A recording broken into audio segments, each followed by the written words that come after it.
we have the names of the Lalita Sahasranama. So that is Lalita Sahasranamavali. Okay. Uh, so this is the Kumkumarcha that we are going to do. And yeah, if you have any questions, please feel free to ask. And yeah, if you wish to participate in the giveaway, I think the thing is not present. Okay, after I complete with the slides, I'll be back with the image of the Sri Chakra. Yeah, once I'm done with the slides, I'll show the Sri Chakra. So this is the puja that we are going to do. So it involves names from the Lalita Sahasranama, and also each name will be converted into a mantra. So that is the Lalita Sahasranamavali. Okay. So that is the puja that we are going to do to energize kumkuma at your home. So what is the materials that you need? So the materials that you need are first basically kumkuma, which is kumkum. I'll show you one kumkuma that I have at my home. I'll just show you one. I don't know if you know this.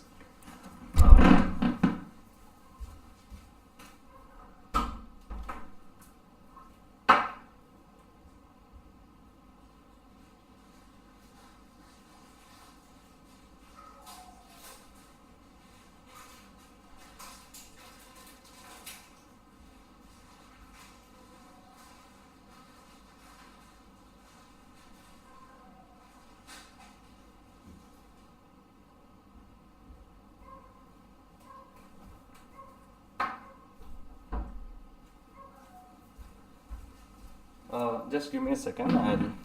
I got this kumkuma. I'll show you.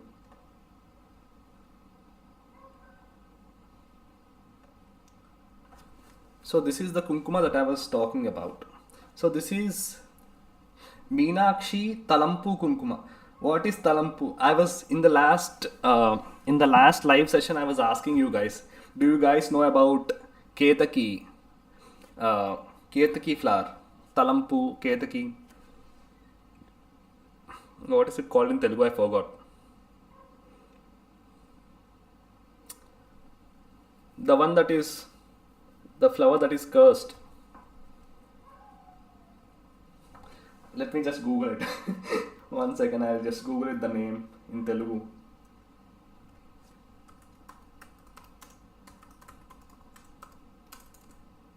Mogali Puvu. Yeah, it's called Mogali Puvu. Do you guys know about?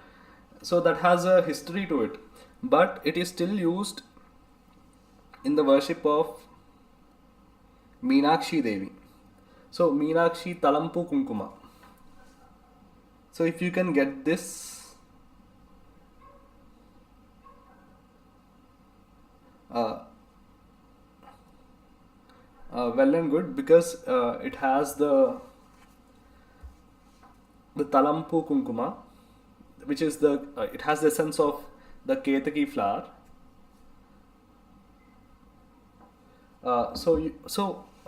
You have to have at least 500 grams of kumkuma, right? Because you will be doing. Hi Arvind, Srimatre Namaha. So you need at least like 500 grams of kumkuma, 500 grams of.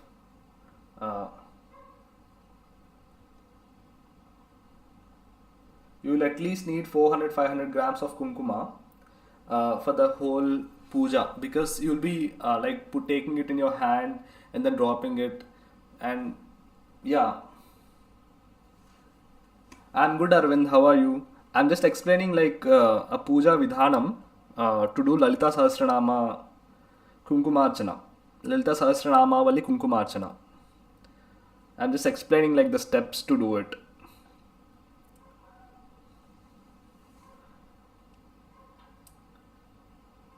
How are you, Arvind? Yeah, so you will need at least 400 to 500 grams of kumkuma for the whole 9 days of the puja. And every day you don't throw away the kumkuma. You just you use the same kumkuma for the whole 9 days of the puja. right? Okay, you use the same kumkuma for the whole 9 days of the puja. So the first day kumkuma you do the puja, and then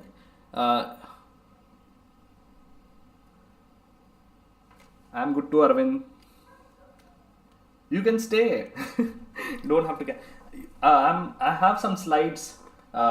You can go through them. I have made some slides of the whole thing.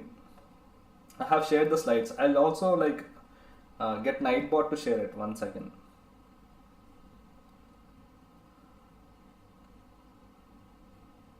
Okay, so for the whole 9 days of the puja, you'll need kumkuma and then turmeric.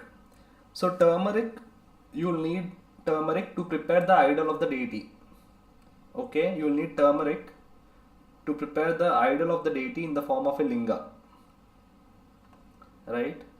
So I'll just show you.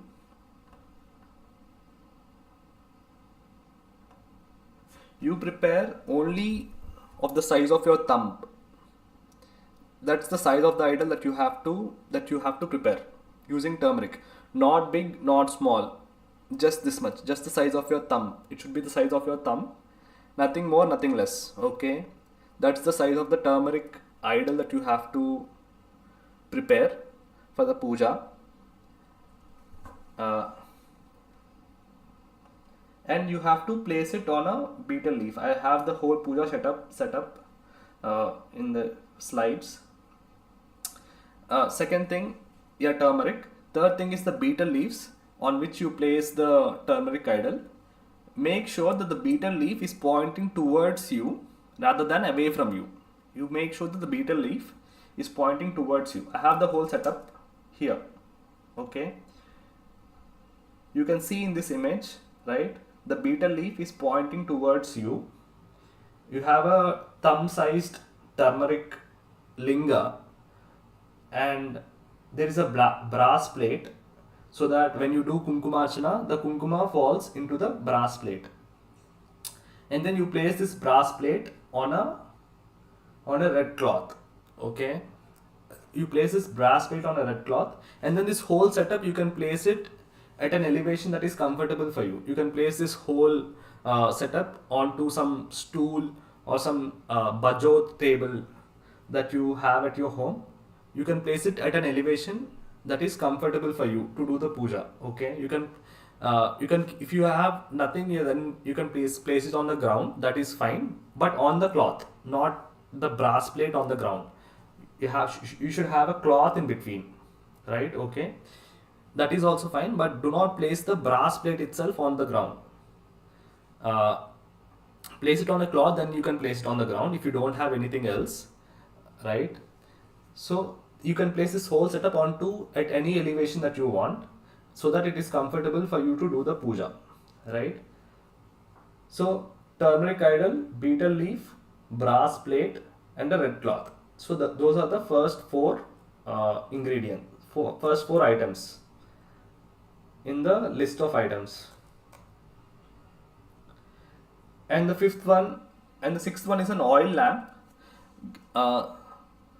ghee or sesame, or if you have ippa flower in the market, it is available as ippa nuna. If you can find it, you can get it. Otherwise, ghee or sesame will be just fine. If you can get ippa nuna, then you can use that. Otherwise, ghee or sesame is good. And then for incense, don't buy these agarbattis that you find in the market. Only buy those that say Guggal, Samrani or Loban. So any of these three, Samrani, Guggal, Loban, these are tree resins. So these are made by trees. Okay, these three are made by trees as a protection for themselves. Okay, so that's why we burn them. So these random agarbattis in the market, they are having these fake fragrances that are totally not useful at all, right? Please don't buy agarbattis. Please buy something that is Guggal, Samrani or Loban. Make sure that you do that, because normal agarbattis, some are good, but most of them are like fake fragrances with some wood dust or something like that. So that is not nowhere good. So please only buy this Google Samrani on Loban. And turmeric, you should make sure that it is edible only. Make sure that the turmeric that you are buying is edible only. Please don't buy the ones that are said, some say they are for puja purpose only. Don't buy that. Please buy only turmeric that is edible, that you can eat, right? That you can put in food. So only use that turmeric. Do not buy the puja turmeric. There is turmeric in the market that is set for puja purpose only. Yeah, so don't buy that. And kumkum also, you should only buy like good quality kumkuma from trusted brands only. So in Andhra Pradesh we have Gopuram, which is a trusted brand, and I don't know from other states. So please only buy those from trusted brands. Please don't go for cheap kumkuma, because kumkuma should be made from turmeric and slaked lime, not from some powders, right? It has to hold energy so that it benefits you, right? These stupid powders and everything, they won't benefit you if you do puja with them or anything. You need the proper material. In the past, turmeric kumkuma used to be made with vermilion, which is like which is made from cinnabar, mercuric sulfide. Okay, but that is banned today because I think the art of purification of cinnabar has been lost somewhere, and people may get mercury poisoning, so that is not available in the market right now. But if that, so yeah, so buy only kumkuma from trusted brands. Don't go for cheap brands, cheap powders, colored powders. No, only buy from good brands. Turmeric only edible ones. Oil lamp you can use ghee, sesame or ippa. Incense you can use Google Samrani Loban. Sandalwood powder. This is one of the most what do I say? Sandalwood powder, you will not find it. You will not find it in like the regular market. You will not find it. That's it. There is no question. You will not find sandalwood unless you buy it from like the Karnataka government website or something. You will not get sandalwood, proper sandalwood in the retail market. That is not available. You have to go to Karnataka government website and then buy it probably. So that is not possible for like most of us, right? So instead of sandalwood powder, you offer some grains of rice. So you either, if you can get sandalwood powder, well and good, or otherwise you can get some grains of rice. That is good enough. Okay. And flowers. The next thing that we are going to go through is flowers. So the flowers, you can have any red colored flowers. Okay, you can have any red colored flowers that you can offer. Kanakambram, if you know, red lotus. I don't think you're getting red lotus in the market. Periwinkle, sometimes you can get in red. You can red oleander. Red hibiscus is normally there.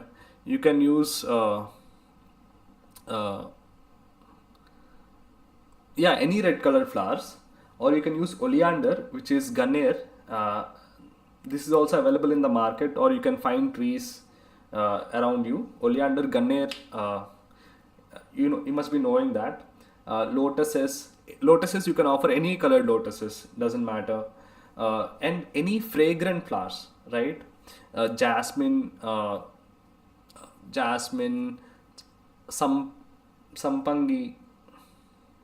Sampangi flower, if you know, you can offer that. The green colored flowers that is said to attract snakes.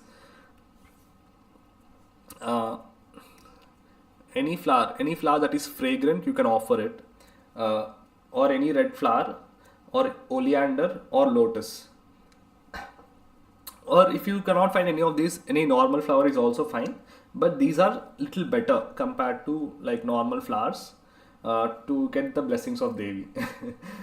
Because see, we are associating Lalita Devi has a specific color to her, which is Aruna Varna, which is a yellow, orange, red spectrum. So that is the spectrum that we are worshipping, because she shines in that light.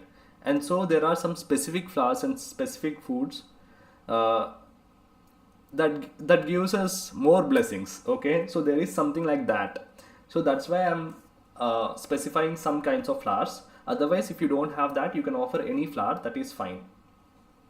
Any red flowers, oleander, lotus, or any fragrant flowers. Okay, and then there is fruits.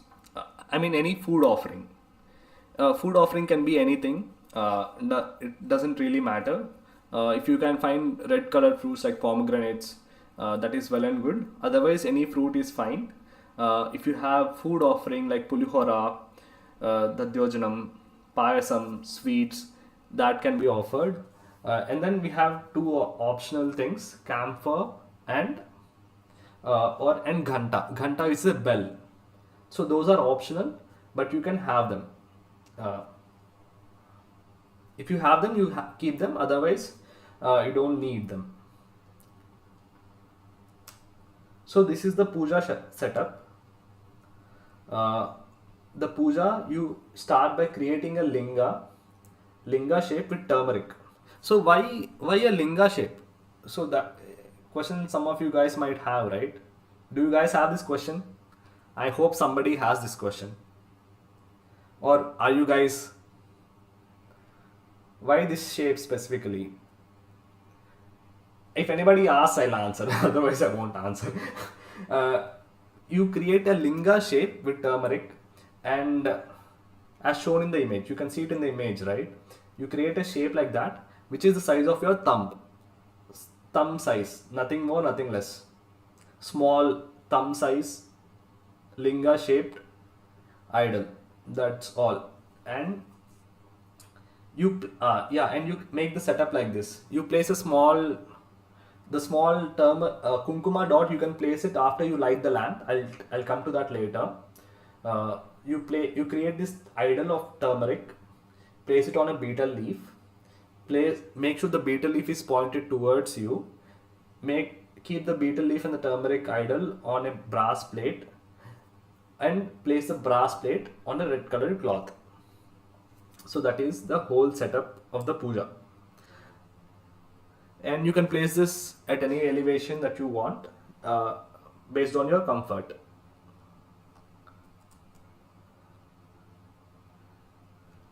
Until now, any questions? If you have any questions, please feel free to ask. This is a sadhaka to sadhaka. This is a devotee to devotee discussion. This is not a preaching. This is not a I'm not giving lecture. This is the discussion. Please feel free to ask any questions that you might have. Anything, any comments, anything. Please feel free to say. Yeah, and before the main puja, so if there is somebody who like knows pujas and stuff, we call it purvangam in normal puja. So this is purvangam, and then the normal puja is panchopachara puja. So but what I'm trying to do here is incorporate the essence of both the pujas, so that you don't have to recite all of these mantras, you don't have to make it complicated, but still you are incorporating the whole essence of the Purvangam and Panchopachara Puja. Okay, so the first thing that you have to do with any puja is that you pay salutations to your Guru. So because Guru is the source through which the divine is coming to you, right? So Guru is your first connection to the divine. Your Guru Parampara is your first connection to the divine, right? So you start any puja by paying salutations to the Guru. You can say it in any language, okay? You don't have to say it in a Sanskrit mantra. You don't have to do all of that. the intention is the most important thing, right? Your intention to be to to show gratitude to your gurus is the most important thing, rather than the language. Language is only used to express this intention. Language is not the uh, intention itself. Language is only a way to express the intention. The language can be anything. You can even say it in English. I pay salutations to my guru, who is my connection, who is my first connection, source of connection with the divine. I pay my salutations to my guru, who is my first level of connection with the divine. You can say anything like that. I just say, or you can just say, I pay salutations my guru to my guru, who is showing me the path to the divine, who is lighting up and showing me a path to reach Devi. You can even say anything in your own language, Telugu, Hindi, English, Kannada, Tamil, whatever language you have. But the intention should be gratitude. You should be grateful towards your gurus. So that's the intention. That's the first thing that you have to do before any puja. If you don't have a guru, you can consider Devi herself as your guru. You can consider Shiva himself as your guru. You can say Sri Matre Namaha, Sri Gurubhyo Namaha, or anything. Whoever you consider as guru, you can take their name. Okay, so that's the first thing that you have to do. Second thing is that you pay salutations to Lord Ganapati. So why Lord Ganapati? So Ganapati is the gatekeeper of Kundalini. So he is the gatekeeper of Shakti as Kundalini. So without the gatekeeper's permission, Shakti cannot flow. Right? So we are paying salutations to him so that he allows Shakti to go through our chakras and empower us. Right? So for that we are taking his name. So that allowing Shakti to pass through our chakras, that transforms as obstacles in our daily life. If you see it, if you relate to that, Shakti not passing is, what is Shakti not passing? Shakti not passing is things not getting done, right? Is things not getting done, things getting stuck somewhere. Like if you want to get your daily job work done and somebody keeps annoying you, right? Shakti is not flowing. You're not able to do your job properly because something is stopping you from doing your job, right? So Ganapati, who is the guardian, who is like the gatekeeper of Shakti, we pray to him to open the gate, to open the gate so that Shakti flows to your chakras and empowers whatever sankalpa that you are having, right? So that is why we pray to Lord Ganesha to make sure that your puja goes without any obstruction, without any interruptions. To make sure your puja goes without any interruptions, you pay salutations to Lord Ganesha. You can simply say Om Gam Ganapataye Namaha, or just take his name. Just say, Oh Ganapati, I am paying salutations to you so that you allow Shakti to flow freely. You can even say that. Language is not important. The intention is the more important thing. Like language is important, that is good, okay, but the intention should be the most important thing. You can say it in any language, but the intention should be this, okay? And then you pay salutations to Devi Saraswati because she is the Adhishtatri of Vak, which is spoken word, right? In your puja, you will be saying a lot of mantras, you will be saying a lot of words, right? To let the words flow properly, to let the words flow seamlessly, you are paying salutations to Devi Saraswati, okay? You can simply say, I am Saraswatiyai Namaha, Or you can even say it in English. O Devi Saraswati, please let my speech flow seamlessly without any interruptions. Right? So that is, you pay salutations to Devi Saraswati. So that is before the main puja starts. I'm just explaining so that we know what we are doing. We should know what we are doing, right? A lot of people, even elder people, I don't think a lot of them know the intention behind why we are doing this puja. So what should be our state of mind? What should be our state of heart? Lot of people who do puja, who may be doing puja regularly and everything, but they don't know the intention behind it. So they'll be doing some wrong stuff, like somebody will throw a flower at idol or something like that. So to avoid that, we should know the intention. We should know what's the reasoning behind the things that we are doing.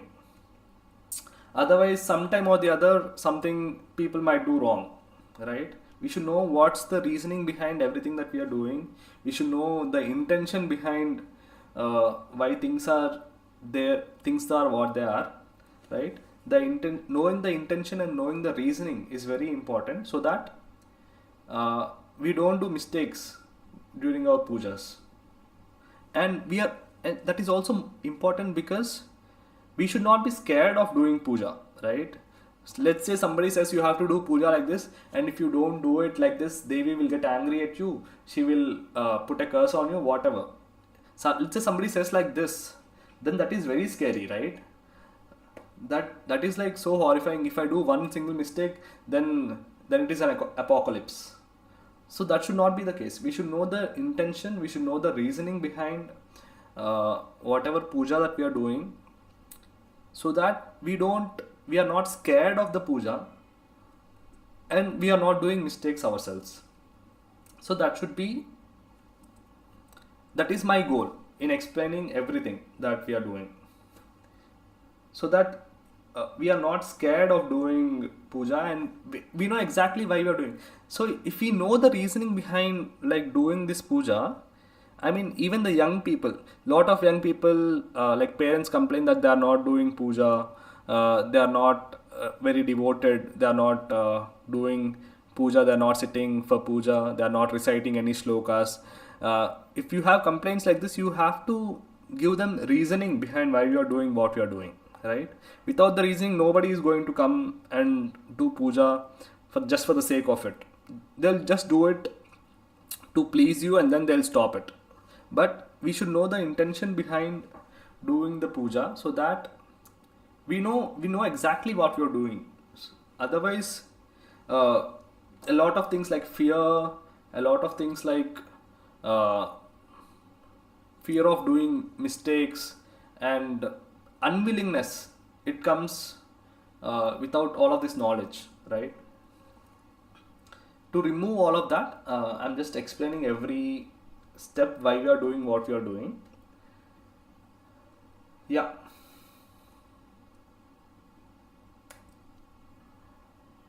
So after we pay salutations to Devi Saraswati, the next step that we are going to do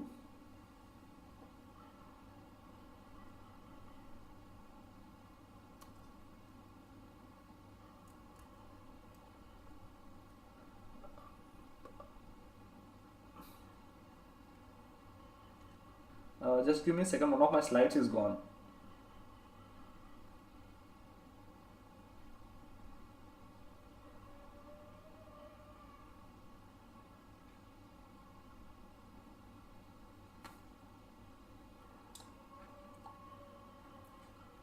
Okay, so I think one of my slides is missing.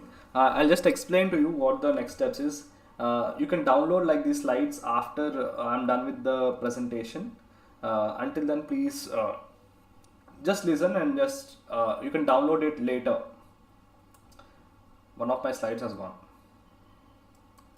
So the next thing that you do, point number 4, is you cleanse your space. The whole puja space that you are doing, you cleanse it with incense. You light up the Guggal Samrani Loban. you light it up and then cleanse the space, and then you light the lamp. So before even lighting up the lamp, you use this Guggal Samrani or Loban so that it cleanses the space, right? And then you light the lamp. So what is lighting a lamp? So lamps are said to be portals, right, through which the divine comes to you. So that means as soon as you light a lamp, Devi is with you. Okay, lighting a lamp itself meaning that Devi has already entered your home, right? Because a lamp that lights in the form of a linga, it lights in the form of a linga, right? Any oil lamp or any candle, even whatever, look at the shape that it lights up in. It lights up in the form of a linga, which is the portal through which the divine enters your home. Okay, so that is the point of lighting up a lamp. So lamps are portals through which divine enters your home, and as soon as you light a lamp, it means that Devi has entered your home. Okay, so what you have to do when Devi enters your home? Let's go through the next steps. See, the intention behind this should be that you have a guest at your home. Okay, you have a guest at your home. What will you do? Think of not during the current times. Think of like in olden times, like say during the king's times. And what do they do? So first they'll give water to like wash the feet, hands and the feet, right? Whenever a guest comes to your home, first thing they do is offer. These days anybody's not doing anything, but you offer water so that they wash their hands and feet, right? That's the first thing they do. So for that, you put a drop of water at the base of the turmeric idol. So after you light a lamp, so you put a drop of water at the base of the turmeric idol, and the mental image that you must be having, right, in your mind, what you should be thinking is that you're offering her water so that she's washing her feet and hands, because she's a guest that has just come into your home. So the first thing that you do is put a drop of water at the base of the turmeric idol with the intention that you're offering her water to wash her hands and feet. So that's the first thing. And then in olden days, people applied sandalwood to the necks of, when women come, right, to home, right, when women come to home, like a new bride, what do? First thing they do is apply sandalwood to the neck, right? So that's the second thing. You put a drop of sandalwood powder dissolved in water at the base of the turmeric idol, but in your mind, the image should be that you're applying sandalwood paste to the neck of the deity. So that should be the image that you have in your mind. Okay. Yeah, but if you don't have sandalwood powder, you just take some grains of rice and then offer it at the base of the idol at her feet. But the mental image should be the same thing. Mentally, you should be applying sandalwood to the neck of the deity. Physically, you might be doing whatever you're doing. You might be putting some grains of rice or actual sandalwood powder. That doesn't matter. But mental image should be this. Okay. And then the next thing is that you're giving arati with camphor to Devi. So normally when someone new is coming to the home, we offer arati, right? We burn camphor and then rotate it clockwise around the person that is coming, around your guest. So what this does, it cleanses the ether of the place that you are in. So that is the intention of Aarti. It cleanses the ether. And then the Ganta, right? The bell sounding. That is also a cleansing ritual which cleanses the space by using sound. Okay. So those two things are optional. Once you have dhupam, most of it is cleared. You can do this as extra steps, but dhupam should be necessary. Okay, if you have these, offer them, otherwise it's fine. Ganta and aarti, but dhupam, please make sure that you have it.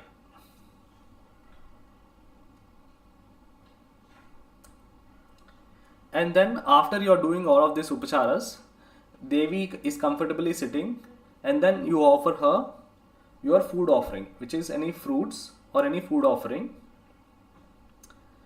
So after all of this is done, Devi is fully satisfied with your hospitality, right? After Devi is satisfied with your hospitality, and now you start your puja. So that's how the whole thing, the whole setup has been framed in this way, right? You are calling upon the deity through the portal of the diya. Devi comes to your home. You are offering her your hospitality, and then you are starting the puja. So that's the whole intention behind doing the. This is like for any puja, that this is the starting. This is the starting stuff that you have to do. And then we go on to the main puja.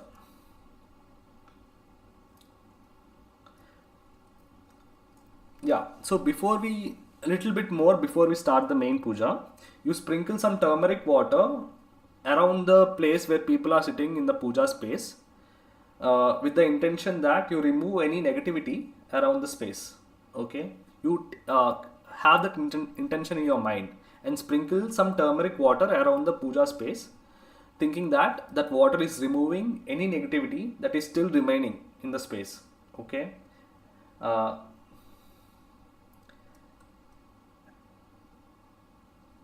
and then you say your sankalpa. What is this sankalpa? Does anybody know what sankalpa is? I'm just asking so that people comment something. What is a sankalpa? Does every puja have sankalpa? Okay, I'll tell you guys anyways. So sankalpa is your intention behind doing the puja. So normally it is incorporated within the puja mantras, with a general well-being as your sankalpa, general well-being of the whole world, general well-being of everybody. That is usually the sankalpa mantra that is there.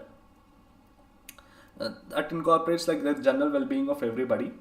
But let me just tell you, if you are doing it for the first time, okay, you can have a sankalpa for any intention. Like you can have it for health, you can have it for a job, like you can have it for prosperity, whatever. You can have any sankalpa in your mind. But if you are doing it for the first time, right? If you're doing this puja for the first time, please make sure you have a general sankalpa, like the overall well-being of everyone in my family. So make sure you have very general. Don't have sankalpas like I need a child, I need a job. Don't have those kind of sankalpa if you're doing this for the first time. But if you have practiced doing the chanting, if you have some expertise, if you can pronounce the names correctly, then you can do a sankalpa saying that I need a job, I need children, I need to get married, whatever, I need prosperity, anything. You can have it after you learn how to pronounce the names properly.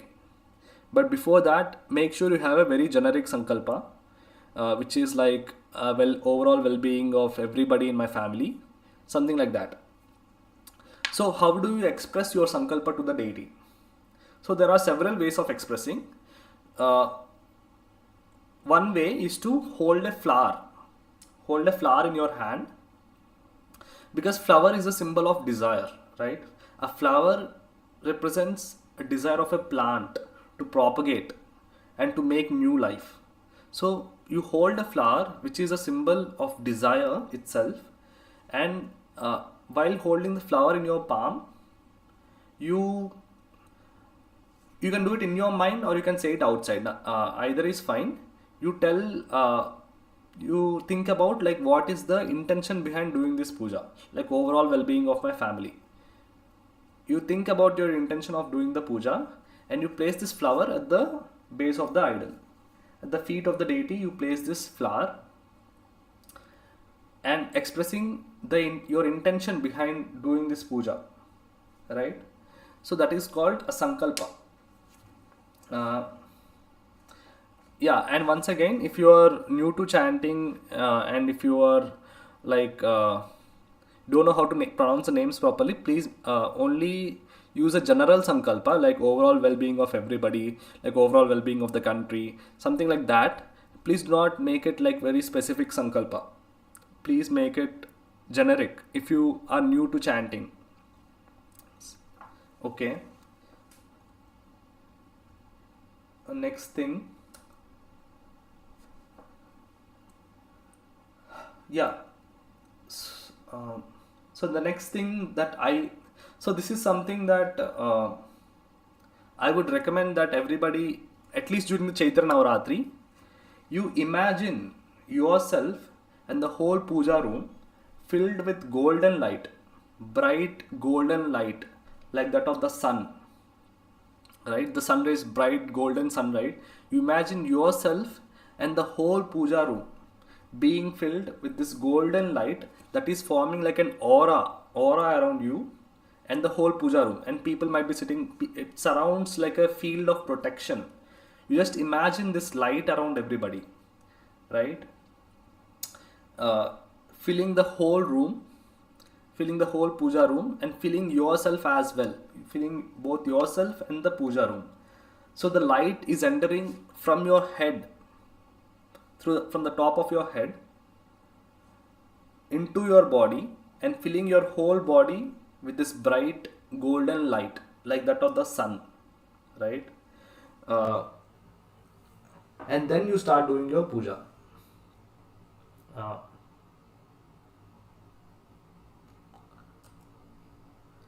Yeah, so this is Lalitha Sahasranamavali Puja. So I have this website called Stotra Nidhi, which says Lalitha Sahasranamavali. You can see this website, but they have little bit of okay, I'll just come to that later. So this is Lalitha Sahasranamavali. You can have it in any language that you want. They have it in Telugu, Kannada, Tamil, Devanagari, Sanskrit, anything. You can choose whatever language you want. Telugu is this. You can have it in Devanagari, Sanskrit. So whichever language is comfortable to you, you can use this for the Kumkumarcha. You chant. So how you do it? How do you do it? So there are like several names, right?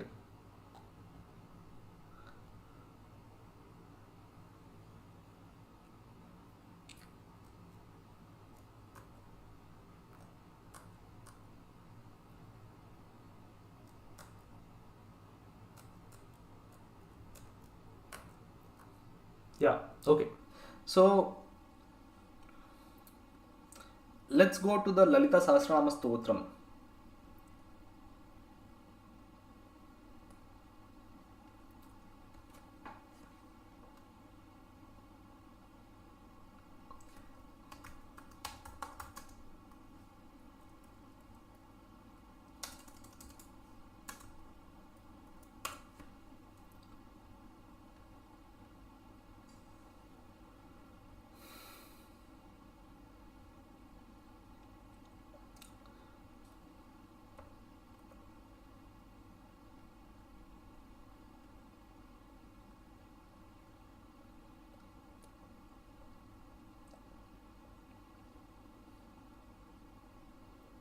Okay, I think I missed the slide. So first thing that you have to do, if you go through this website, it's called stotranidhi.com. You'll have Lalita Sahasranama Stotram. So, but first what you'll have, So what is this? Asya Sri Lalita Sahasranama Stotra Mahamantrasya Vashinyadi Vagdevata Rishaya Anushtup Chandaha. So what is this?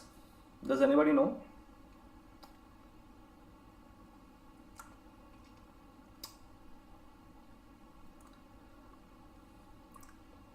So before you start, I think I have incorporated all of this in the puja. It's before parts itself. The dhyanam. So Lalita Devi has taken a particular form. So in the dhyanam, what it says, it specifies a particular form of the deity, right? Sindhuraruna Vigraham Trinayanam Manikya Maulispura. And there are multiple dhyana slokas. Every deity, even Lalita Devi, has multiple dhyana slokas which represent different forms of Lalita Devi herself. Okay, but instead of all of that, you imagine her as this bright golden light. You don't have to imagine specific form because the forms are different. Forms vary from Lalita Devi has so many forms. She can come to you as a little child. Okay, she can come to you as a 10-year-old girl or a little child, 2-year-old girl, whatever, it can be anything. But her nature that remains constant is that this bright red or bright golden colored light. So you imagine this bright golden colored light before you start the Lalita Sahasranama chanting.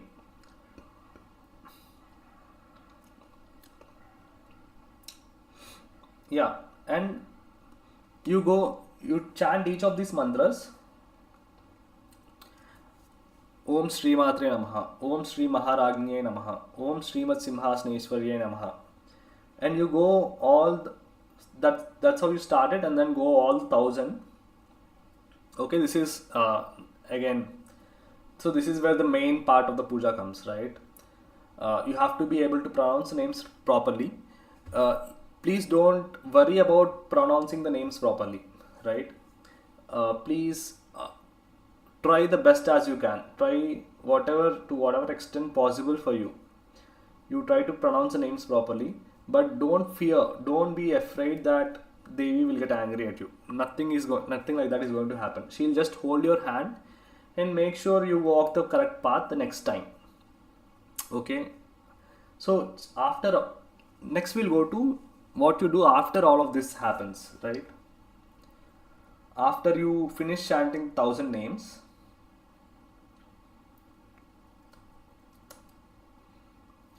so as we talked before, right? She's a guest that is coming to your home. She's a guest that has come to your home. She has accepted your hospitality, right? And then she is sitting for the puja. And now the puja is over. The Sahasranama is completed. The Sahasranamavali. What do you do after the puja?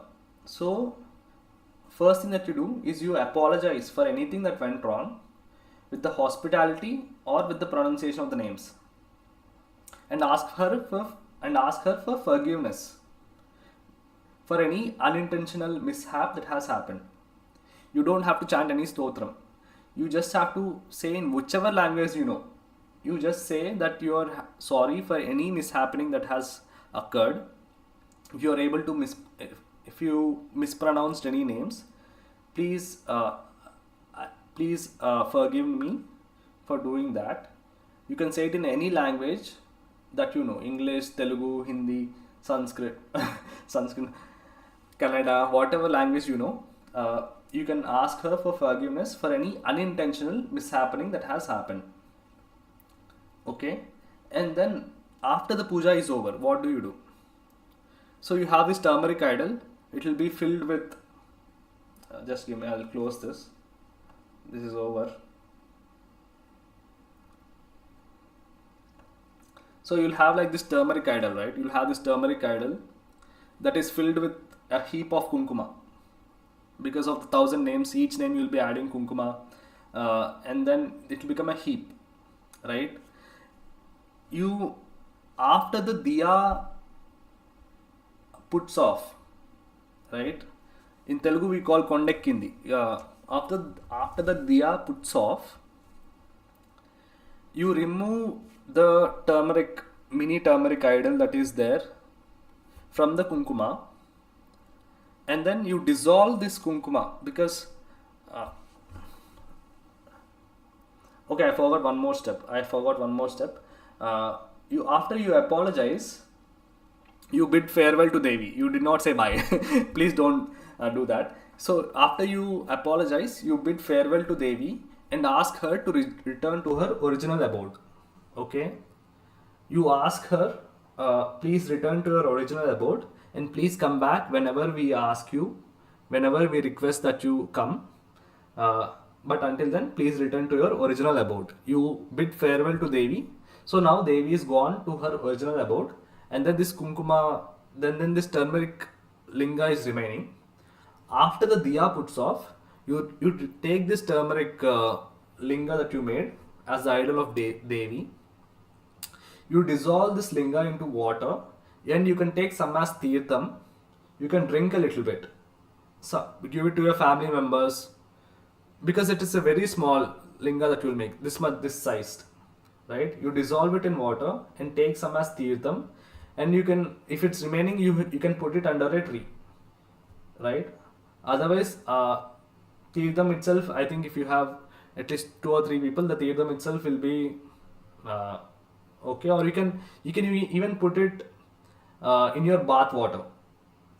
Anything is fine. You can put the water under a tree, or any flowering plant. You can take some as tirtham, and remaining you can put it in your bath water. Okay?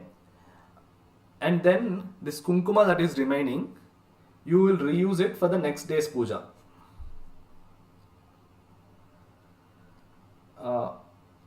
Yeah, so that is, and the next day you'll do the puja again in the same way. So every day you'll use the same kumkuma, you'll chant the same mantras, same 1000 mantras, and you'll be doing kumkuma puja. And one more thing, I just want to add towards the end of this. In Lalitha Sahasranamavali, let me just open the website for you.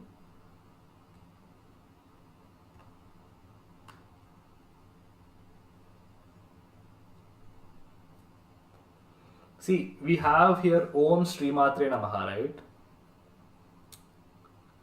Right? Om Shri Matre Namaha, Om Shri Maharajne Namaha. So, if you are new to this, if you are new to chanting all of this, you can go with Om Shri Matre Namaha. But if you are well versed with the Lalitha Sahasranama, right? You can chant them properly. You can go Om Aim Hreem Shreem. Om Aim Hreem Shreem Shri Matre Namaha. Om Aim Hreem Shreem Shri Maharajne Namaha. Om Aim Hreem Shreem Shrimat Simhasanishwaryai Namaha. Om Aim Hreem Shreem Chidagnikunda Sambhutayai Namaha. So you can, instead of just Om, you can add Om Aim Hreem Shreem. But if you are into Sri Vidya or anything, you can remove that Om as well. Aim Hreem Shreem Shri Matre Namaha. Aim Hreem Shreem Shri Maharajne Namaha. Aim Hreem Shreem Shrimat Simhasanishwaryai Namaha. Aim Hreem Shreem Chidagnikunda Sambhutayai Namaha. But that is if you are initiated into Sri Vidya path, you can do that. But if you are well versed with the Sahasranama, you can chant, if you can chant the names properly, you can go Om Aim Hreem Shreem Shri Matre Namaha. Om Aim Hreem Shreem Shri Maharajne Namaha. So depending upon the level where you are at, if you are new to this, just go Om Shri Matre Namaha, Om Shri Maharajne Namaha, Om Shri Matsimhasane. But if you are versed with the chanting, you can go Om Aim Hreem Shreem. If you are initiated into Sri Vidya, and you, not just initiated, let me be clear, not just initiated, if you have done some sadhana, right, you can go Aim Hreem Shreem Shri Matre Namaha, Aim Hreem Shreem Shri Maharajne Namaha. I think there are some people that are there who are sadhakas as well here, right? For them I'm telling all of this. Yeah, depending upon your level, you can go anyways. For Telugu people, I have there are some places where there is some spelling mistakes in this slides, in this website. There are some spelling mistakes. For Telugu people I can tell it, but I'm not sure of the other languages thing. For Telugu people I'll be putting it in the slides as well, where there is mistake. You can correct that. Yeah, and that's it. Any questions, please feel free to ask me. Otherwise we will go about the wheel spinning.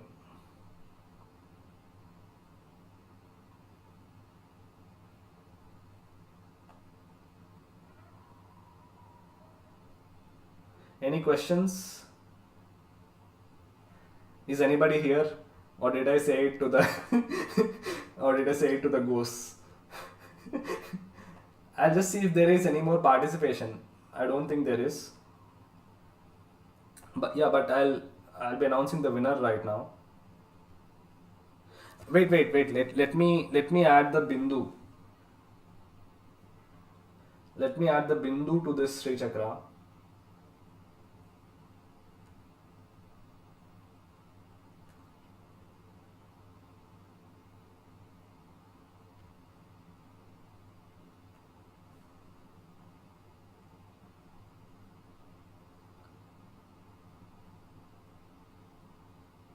Let me add the bindu and then I'll announce the.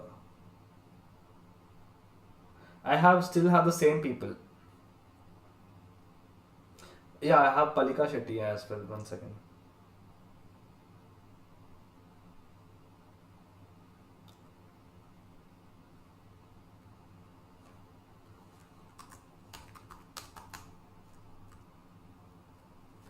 So I have four people participating in today's giveaway. I'll just be adding the bindu and then I'll be doing the wheel spin.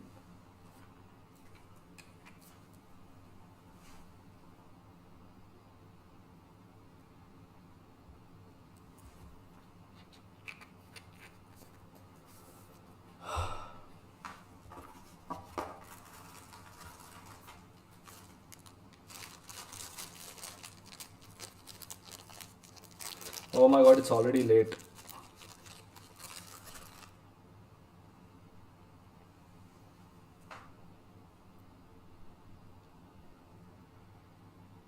Sri Matre Namaha. I have added the bindu, you guys.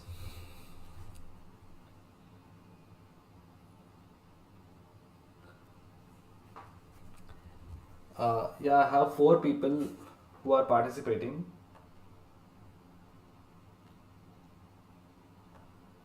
I have four people: Palika Shetty, Rajshekhar, Indu, and Padma Priya. Let's see who the winner of the Nilotpala Blue Lotus themed Sri Chakra is. I'm spinning the wheel. Shri Matre Namaha.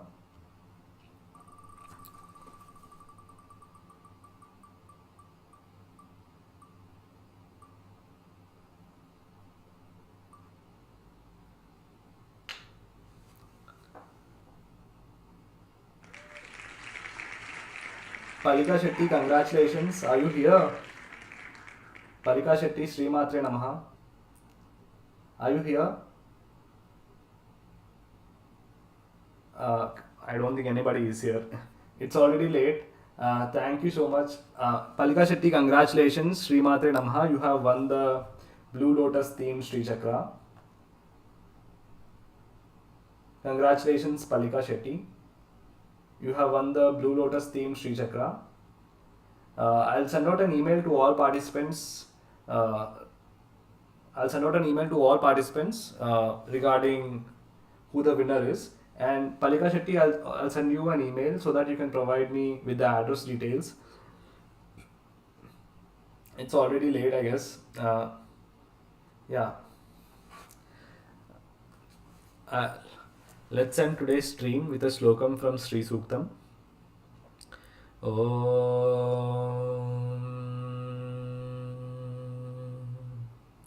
Hiranyavarnam Harinim सुवर्णरजतस्रजां चन्द्रां हिरण्मयीं लक्ष्मीं जातवेदो महावः तां महावः जातवेदो लक्ष्मीमनपगामिनीं यस्यां हिरण्यं विन्देयं गामश्वं पुरुषानहम्. Srimatre Namaha. Congratulations, Palika Shetty. Once again, I'll be sending out an email. Thank you to everyone that has participated in today's stream. I hope I have been able to provide some benefit, some knowledge to anyone that has participated. Thank you so much. Let's end this stream. Srimatre Namaha. My next 16 Sri Chakra is going to be during the Navaratri. So please stay tuned. I'll announce when I'll be coming live. So until then, Sri Matre Namaha.